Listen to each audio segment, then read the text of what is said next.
The issue of DNR is very dear to me, very important, because it was the case when my father died and when my mother died. Both have very serious complications. My father told the nurse not to be taken to the emergency room, not to take him really to the operation room, and that decision facilitated his death. And when my mother had cancer, multiple cancers, completely metastatic, and there was the idea if she could go also a surgery, and the doctor told me that she would suffer a lot, and maybe we could get 6 months. And so I thought about this issue of extending life. If my parents were, was he a goses? Was somebody who was destined to die? Was I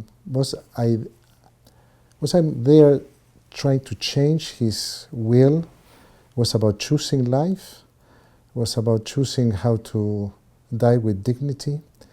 And I would say that in both cases, I feel that it was b'chai b'hem, that the idea is that we live by the commandments, that we live by them, and life was done for them.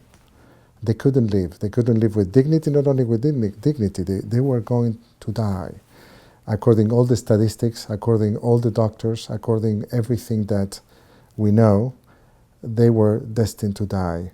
So they chose to die with dignity, and they chose to die in their terms.